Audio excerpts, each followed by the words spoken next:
What is going on, guys? Welcome back to the channel. My name is Jorge, and of course by now you guys already know my 2019 Camaro SS. And today I'm going to answer a question that a lot of you guys have been giving out in the comments, and that is exactly how much I paid, what I paid for it, and what my monthly payments are, what my insurance is. So stick around to find out exactly how much I got this Camaro for.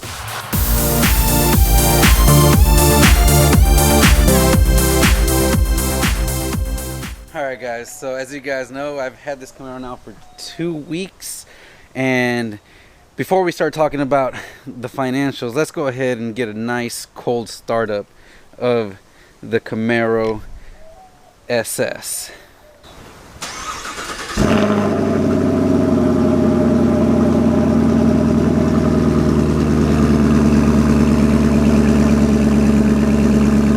Alright, so there it is, guys.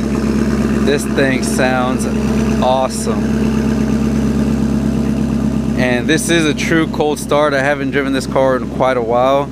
As you guys can see, this thing gets loud and then kind of quiets down at idle. Now let me go ahead and pull this out so that we can talk exactly a little more about all that. Alright guys, so here we are. We have the car outside now, and I did finally wash it. It's nice and clean. You come around here on the side, see the wheels are nice and shiny, and the car is super clean.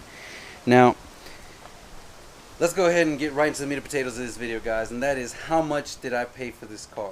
Now, this car had an MSRP of about right under $42,000, 31.8 or 41.8, sorry.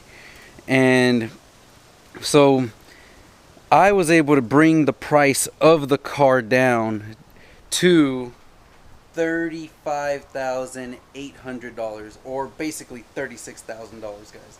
So I negotiated the price on this car all the way down to $36,000. Now, this is before you add in taxes, titles, fees, and all that other stuff that you add on towards the end. But the car itself, the price of the car, I got this car for $36,000, which is $6,000 off of the MSRP. Remember, this is $42,000 car. It's got the sunroof. It's a 1SS, but it's got the sunroof, it's got the dual mode exhaust, and the 10-speed transmission. You also got these black gloss wheels, which, or another, I believe, $300. So the first thing that we need to note here, guys, is this was $6,000 off the sticker MSRP price for the car only. Now, here in Texas where I live, there's a sales tax associated with that, and that is, I believe, 8 point something percent for when you buy a new vehicle. So if you do the math on $36,000, you're looking at about a little over $2,500 or so, almost closer to $3,000 for the sales taxes alone. So $36,000, you add another $2,500, you're now at $38,500, right? Okay. So now the price of this car has jumped up with taxes to about $38,000.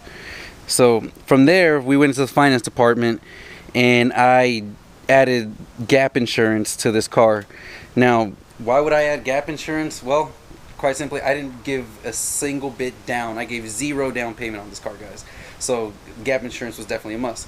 And that, because we're in Houston here, and in Houston we had Hurricane Harvey, gap insurance actually went up for us here in this area. So where normally you would pay $600 or so for gap insurance, I ended up having to pay $1,000 for the gap insurance. So that puts us at $39,000.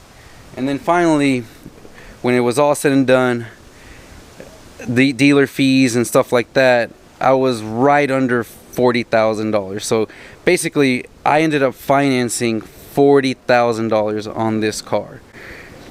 Now, with the financing, of course, there was an interest rate associated with that.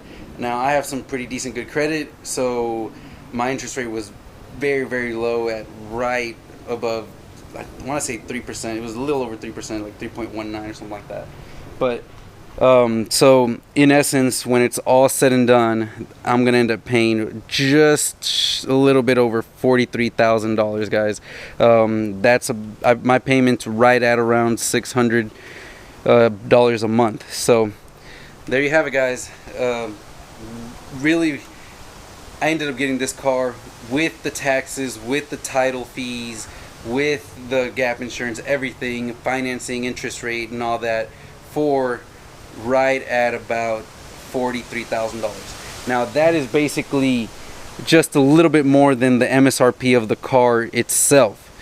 And that's one thing that I think we got to keep in mind here is, yes, I'm paying $43,000, and you're saying, well, where's the deal in that? Well, the deal is in all the other stuff on the actual price of the car, because taxes you're gonna have to pay regardless, unless you have a trade-in. I didn't do a single bit of a trade-in for this car. Titles and registration fees you're gonna have to pay, and if you're like me and don't give any down payment, you're gonna want to get some kind of gap insurance to protect you from the depreciation of the car. So that's it in a nutshell, guys. My payment is $605. So that's the payment that I make a month, and I've got the payment for 6 years. So if you do the math at 605 times 72 months, that puts you right around $43,000. So that's it, guys. That is what I pay for the car. Now let's go ahead and talk about insurance. Alright, so insurance, everyone's gonna need it.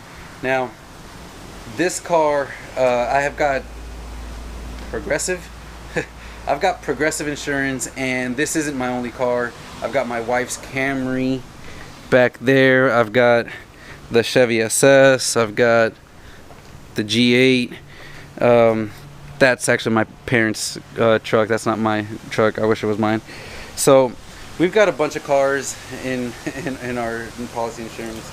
And when I added the Camaro, I actually added it as I believe it's called pleasure only vehicle, something like that, when they ask you what the main use of this vehicle is.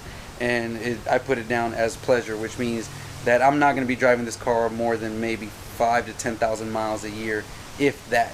It's really only going to be used for the weekends and for really nice days like today. So with that, I actually end up paying only $106 a month for my insurance on the Camaro. So that's what I pay for the insurance on this. Now my record's pretty clean. It's not, I don't have any tickets, speeding tickets or anything like that. I don't have any accidents on my record, so it might change. Insurances change and all that depending on where you're at. So I believe the only reason I got my insurance quote so low was because I put this car as a leisure vehicle only, which means it doesn't get daily driven, things like that. And so for that reason alone, my insurance rate is very low. So that's it, guys. I mean, that's pretty much it in a nutshell. This car, I felt, and that is why I felt that I got a really good deal on the car.